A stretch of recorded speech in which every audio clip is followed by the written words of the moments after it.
Good morning, everyone. It's Sarah. Welcome to Coffee and Crochet with Sarah. Now, those of you who are catching this over on the YouTube channel, just a quick reminder, we do the live video over on the Posh Pooch Designs Facebook page, and we try to do it every Tuesday, 9:30 a.m. Mountain Time. Alrighty, so keep that in mind, and it's okay if you miss the live because it'll be always on Facebook and always on YouTube.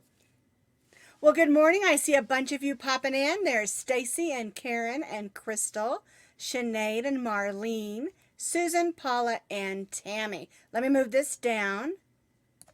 Susan and Sarah, Carol and Dana.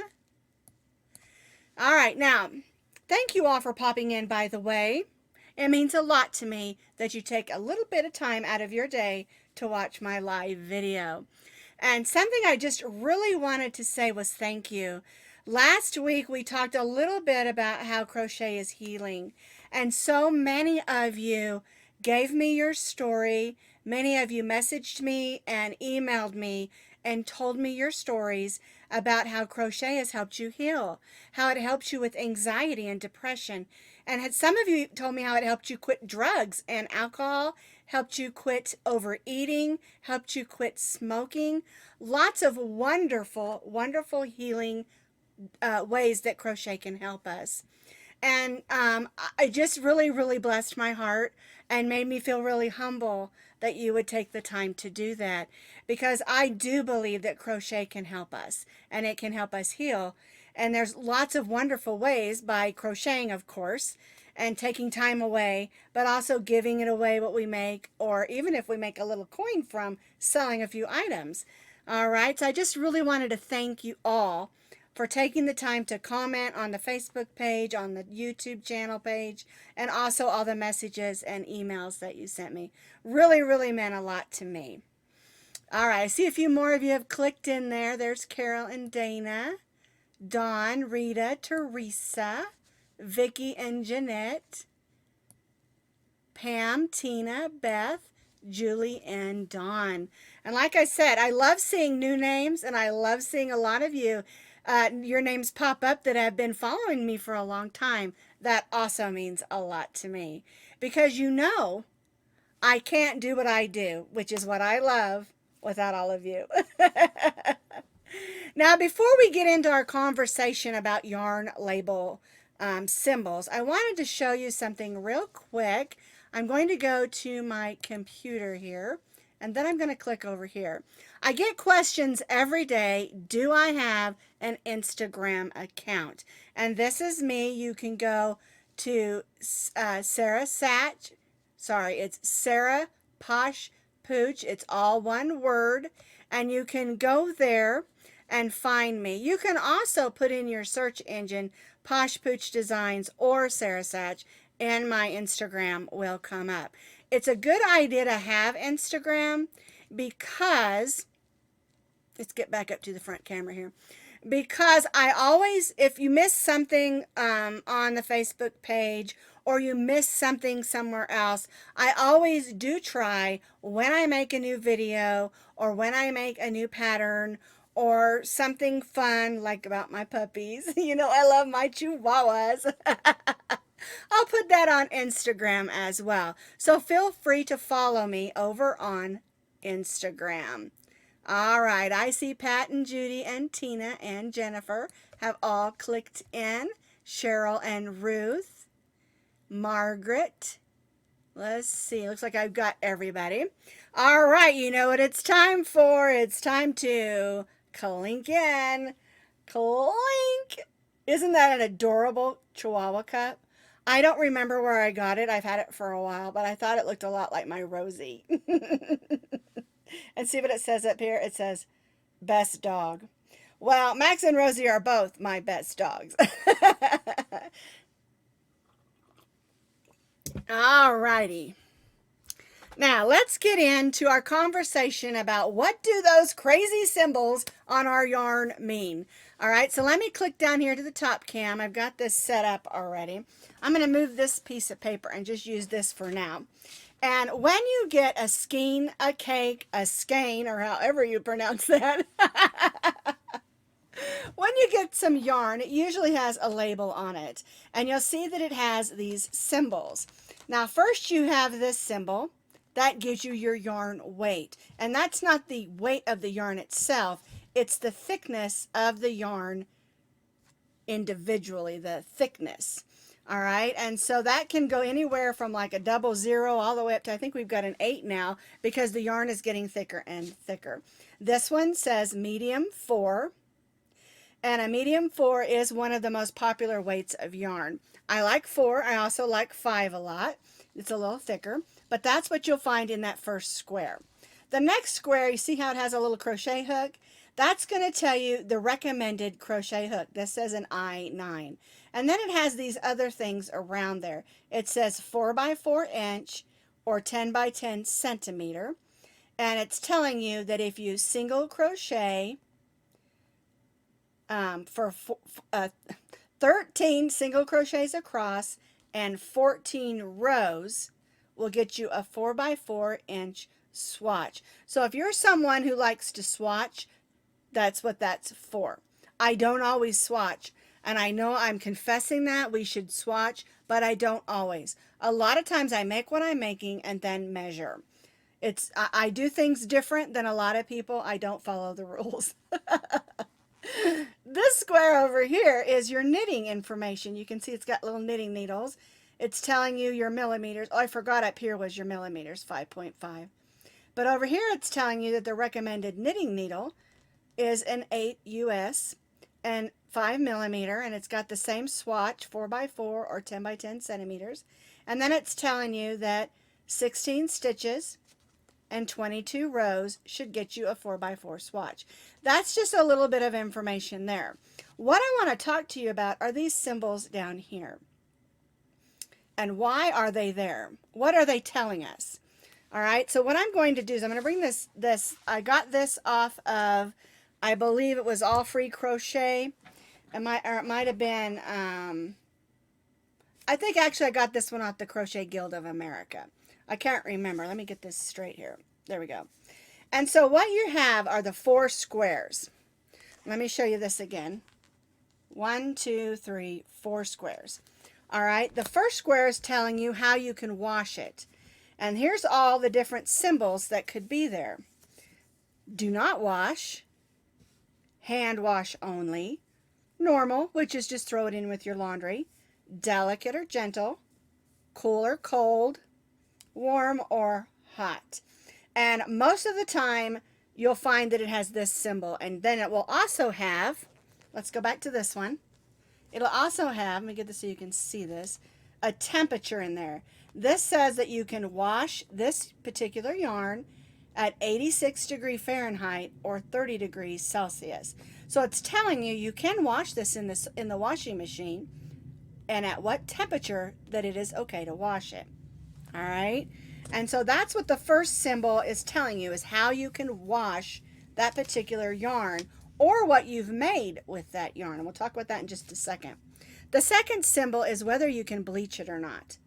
All right, this one says do not bleach. A lot of times it'll be an open triangle with an X on it. It'll be open like this, but it'll have an X. Okay, this one is in a different order, but you can see it's right there. It's an open triangle and an X. It's telling you do not bleach this yarn. And these bright colors should tell you that also. So obviously your symbols aren't always going to be in the same order. But you can see by, this is supposed to look like a wash machine. This one's a triangle. The next one is obvious, right? It's an iron. And it's telling you if you can iron. So this says do not iron, low iron, medium iron, or high iron. And it's also here in parentheses it says dry or steam. So this goes either way. And basically it has to do with the heat.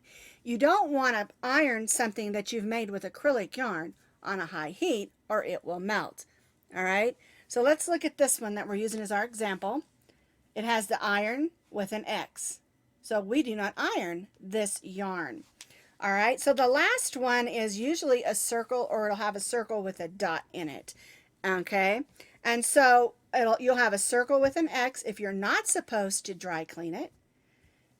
And look at here, an F, it says dry clean petroleum solvent only.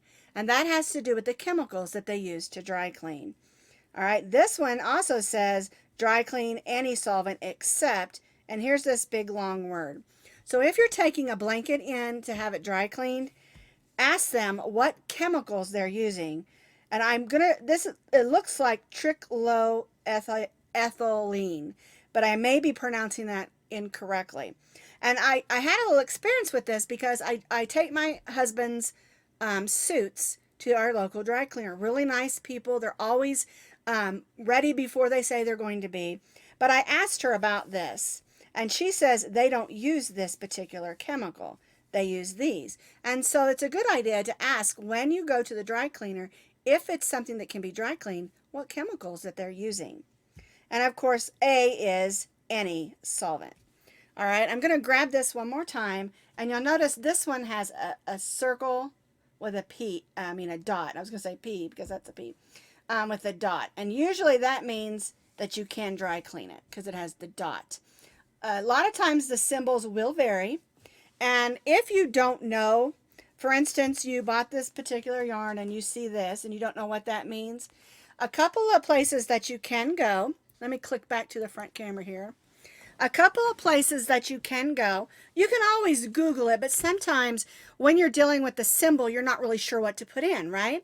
And so if you go to the Crochet Guild of America and put in laundry or how to clean your yarn or whatever, they'll have a page that has all the symbols that will come up. Another place that you can go is to what's called your garment district information. And that's because that has to do with all fabrics, and it will tell you when, and that has more to do with when you've made your item, what it's made out of, and how you can wash it. And so those are some good resources, and you can always go to places like All Free Crochet and things like that as well. All right, so Google is your friend if you know what the symbol is, because if you see a symbol on here but you don't know that it means bleach, you're not going to know what to look up. And so that's why I always recommend people go to the Crochet Guild of America. And there's tons of information there if you, have a lot of questions. I'm kind of off kilter here. Okay. So I hope that answered some questions. And while we were looking at that yarn, this is a yarn I just picked up. I got it at Joann's. It is called Roll With It Tweed. Look at those colors. And when I first got it and picked it up and was looking at it, I thought it was a chunky number 5, but it is categorized as a number 4. And it's because you've got 3 tiny strands wound together. And I love that it's the bright colors with the black in there, because when you put the bright colors with the black, it just makes those colors pop right out. And I'm really excited. This is something that we're going to do in January. So ask for some of this for Santa for Christmas. Because we're going to have a little more projects in January. One of the things people always say, well, after Christmas, what do you crochet? I'm like, everything. Just because the holidays are over doesn't mean we can't still crochet, right? Alrighty. Okay, so I hope that this answered your questions if you had any about the yarn labels. The neat thing about yarn, and most manufacturers, now a lot of people don't do this, but most manufacturers try to give you as much information as they can on the yarn label. Let me grab that again real quick.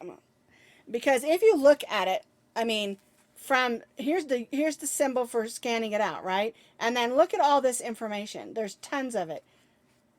Okay? And how many you can honestly say that you have read through all that information? I can honestly say that I have. So, it gives you everything. It's 100% acrylic. You get 5.29 ounces or 150 grams, 296 yards. And there's all your net weight, 271. And then of course the name, and then you come around the back and you get it's called neon. You get your lot number, and you get your that's your die lot number. And then here's all this information you can read. Then here's all this other information we just talked about, more information. I mean, anything you could probably want to find out about this yarn, you could probably find it out on the label, other than the fact of how it crochets up. And that's where you're going to have to look it up and learn from yourself, you know, from crocheting with it. And I love that yarn. I'm really excited to try it. Okay, next, don't forget, next week we're going to be announcing the winner of our November. Can you believe it's November? Oh my goodness. Our November giveaway, you're getting 3 skeins, or skeins, depending how it's pronounced. I'm from the South, we say skein. And this is called Wheat. It's 3 skeins, all the same die lot. I thought I'd throw that in there. And you get the crochet hook that's ergonomically correct. It's an H 5.0 millimeter, so you can use this crochet hook and crochet these 3 skeins of yarn, or skeins. You can make a Christmas present for yourself or for somebody else. Or you can just wait till January and do some of our January crochet patterns. Next week, be sure you comment on last week's video on Facebook or on YouTube. Your name automatically goes in, because every week I get emails and messages. How do I enter the giveaway? All you have to do is comment. No fanciness. And it's open to all over the world. We put it into our random generator. Bring, and the name comes up. Now, the only note on that is if you've already won this year, I give it to the second winner. That way it makes it just a little bit more fair. All right? Alrighty, so don't forget, next Tuesday at this time, I'll announce the winner for the November giveaway. All right, so are you excited to find out what we did this week? I am so excited about this week's patterns. I can't help it. The first thing I want to show you, let me grab my friend here, Stockinette. This is Stockinette. She is my #1 hat model. I've had her forever. She's modeling our new houndstooth hat beanie. I call it a hat or a beanie. It's really simple to make. You start at the top, you stitch in rounds, then you do the band for the hat, and then you come back and close up the back. And you can embellish it however you want. You can add ribbons, bows, all different kinds of pom-poms or tassels, whatever that you want to do. This hat, we put the pattern out yesterday along with the video, and so you can make the hat. Let me put Stockinette down here, because it matches our houndstooth scarf. Oops. And they're made as a set. Now, I have had people ask me if I'm going to make some mittens or some fingerless gloves or anything else to go with it. It's not in the schedule for this year, but maybe, you know, January, February, we might do that. But it's not in the schedule for this year. And so what happens, well, the way we do this is we sit down and we brainstorm, and we decide what patterns we want to update and what new patterns that we want to do. We make sketches and drawings, and then we start designing. Well, I do all the designing. So anywho, and then we schedule everything out 2 to 3 months in advance. Okay, and so a lot of times when people ask me to do things, I do try to click them in, you know, fit them in if I can. But sometimes I can't. Can you still hear me? My screen just froze. I know the picture's frozen. I'm so sorry. I'm really sorry about the picture of my face that is frozen, because I'm not even smiling. Well, since the picture froze, I am going to let you go, and I'm sorry about that. I don't know why Facebook did that, but it did. It froze us up. And so I'm going to let you go. Y'all have a great week, and I'll see you next week.